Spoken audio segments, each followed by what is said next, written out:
On va parler anime, alors j'ai une petite question. Je voulais vous demander quelle est la sortie d'anime que vous avez le plus aimé regarder cette année. Personnellement, j'ai adoré Tokyo Revengers.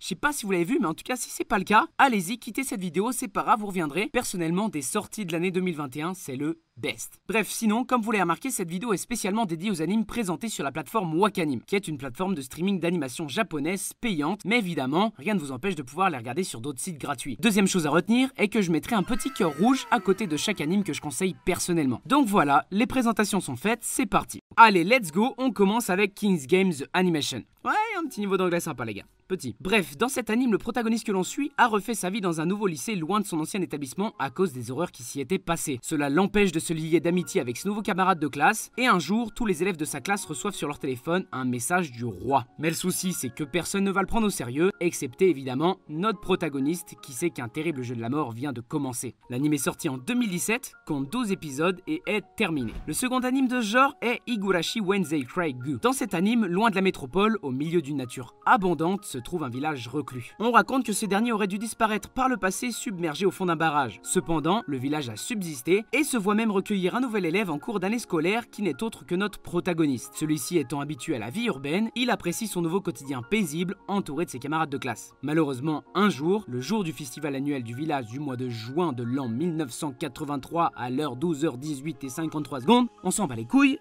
La vie des habitants est soudainement bouleversée par une interminable succession d'événements tragiques. L'anime est sorti en 2020, compte pour le moment une saison de 24 épisodes et une autre saison de 11 nommée Sotsu qui est sortie en 2021 et nous raconte l'histoire du point de vue d'un autre personnage. Allez, on continue maintenant avec l'anime Form the New World. Cet anime se déroule 1000 ans dans le futur. Notre monde a radicalement changé. Des pays que nous connaissions, il n'en reste rien. Des grandes métropoles modernes, il n'en reste rien non plus. En fait, la vie continue désormais dans les villes largement plus petites, dirigées par des gens aux pouvoirs étranges. Dans ce monde, tous les humains développent des pouvoirs psychiques autour de l'âge de 12 ans et nos 5 protagonistes que l'on suit semblent avoir une vie tranquille. Mais alors qu'ils commencent à apprendre à maîtriser leurs pouvoirs, ils s'aperçoivent que la réalité de leur monde est bien plus sombre qu'il n'y paraît. L'anime est sorti en 2012, compte une saison de 25 épisodes et celui-ci est terminé. L'anime qui vient ensuite est Wonder Egg Priority. Dans cet anime, on suit une fille de 14 ans qui, en raison de harcèlement qu'elle a subi, passe ses journées enfermée dans sa chambre. Vous verrez qu'un soir, lors d'une de ses escapades, elle entend une mystérieuse voix l'appeler. En fait, cette voix va lui donner un œuf et lui dit qu'elle trouvera à l'intérieur ce qu'elle désire, mais que pour ce faire, elle doit casser cet œuf. Que se passera-t-il une fois l'œuf cassé? Ce sera à vous de voir quand vous débuterez l'anime. En ce qui concerne la diffusion, l'anime est sorti en 2021, compte une saison de 13 épisodes et plus rien d'autre ne sortira puisqu'il est terminé. On continue ensuite avec Bujipop and Other. Dans cet anime, selon une légende urbaine, un Shinigami peut soulager les gens de leur souffrance. Cet ange de la mort a un nom et il s'appelle Bujipop. Et la légende dit vrai,